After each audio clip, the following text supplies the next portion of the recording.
Chelsea Real Madrid, for me, is the standout tie from the quarterfinals. I'm absolutely fascinated to see how this one plays out. Of course, this happened last year. Chelsea made their way through. Kante was instrumental in that one, Nabeed. Do you feel like he's got a huge part to play in this one, or do you think it has evolved as a tie in any way?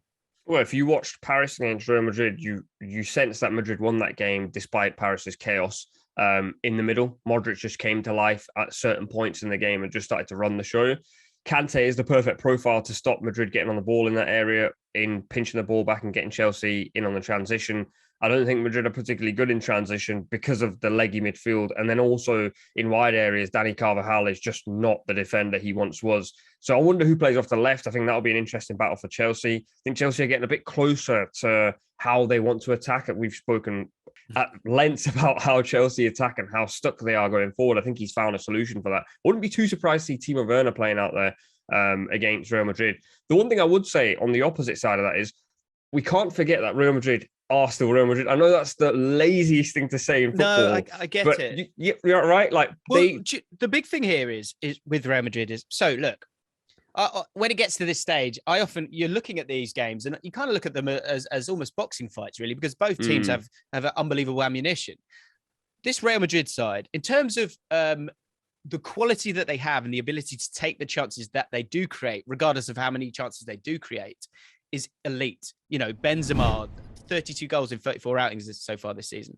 Modric with the ability that he showed in that PSG game. I think Cruz has scored some very low XG goals this year. The team itself is scoring well out. They're running very, very hot when it comes to their XG this season as well. So I agree with you. Speed kills. And I think that they don't have that speed aside from Vinicius Jr., which I think is an interesting talking point because yes, he hurt the opposition against PSG. And yes, he does hurt opposition in general. I just wonder that right-hand side for Chelsea is always very, very strong defensively. Azpilicueta, be interested to see if Reece James is available for this game or not, as he's had his struggles with injury this season. But I think if you stop Vinicius Jr., I have no doubt that Chelsea will be able to stop Modric. Well, Vinicius is the fourth most creative player in La Liga. The three players above him are all creative midfielders. And that's not his exact function. His function isn't to be, I guess, creative. His function is to be explosive. But I think if there's one defender that I've seen over the last sort of 5 or 6 years that loves forwards that are aggressive and want to run at them, it's Cesar Azpilicueta. So I think if he plays in the right-hand side of that back three, which he probably will, he might be able to keep him quiet. But there is still Benzema. And you can't forget this man. Across all comps, 42 goals and assists in 33 games. I'm leaning towards Chelsea. I think Chelsea will come through this one. I imagine you're also leaning towards Chelsea. Yep, Tuchel's got a great record. 6 games he's played against Real Madrid. He's never lost one. I think drawn 2, won the other 4. Another interesting talking point, I think it will happen closer to it, is does Lukaku play in this game? I don't think he does, to be honest. I think you would imagine that the ability of Havertz in these games will be crucial because they do seem so much more fluid when he plays. So I'm going to go with Chelsea as well. I agree with you on that one. Let's move on then to the next English side in the competition. Man City against Atletico Madrid. Again, this is one where, look, we're making content here a lot of the time. And so you want to go and find the surprises, the underdog stories. And often in football, you see that as well.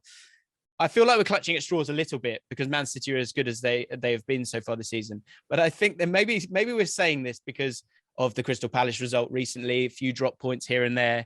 But Man City against Atletico Madrid, if there is going to be a shock, it feels like this could be the one. Do you agree? Yeah, I mean, it's really hard to find a shock in the Champions League because Real Madrid and Chelsea, regardless of where Real Madrid are and regardless of where Chelsea are, it wouldn't be a shock if Real Madrid won.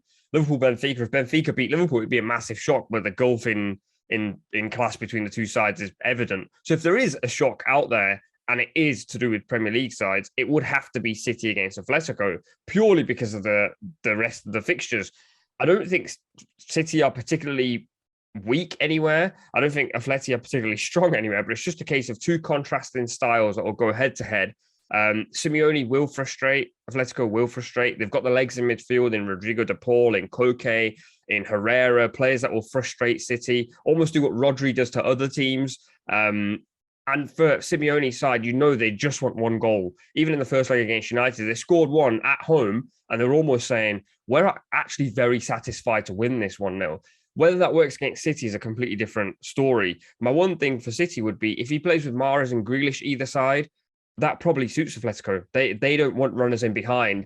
If he starts with Sterling, it's a slightly different complexion to the game. But it's obvious to lean towards City. But I think if there is that one little surprise, Simeone against Pep, really, I don't know if you're excited as a football fan to just see sexy versus whatever you want to describe Simeone as. Sexy versus, well, I mean, ultimately it's the villain, isn't it? Like, you know, the purity of Pep Guardiola versus that villainous nature that Simeone is quite happy to be involved with. Yeah, I'm excited to see the needle. I think that could be a part of this. And I think that the tie will be won or lost, actually, in the first game at the Etihad. Man City win that one comfortably, then they can ride into the sunset in the next game. Because I don't think Madrid, if it gets to 2 goals, you can't see them coming back. Last one then, out of the English sides that we want to focus on, Benfica against Liverpool.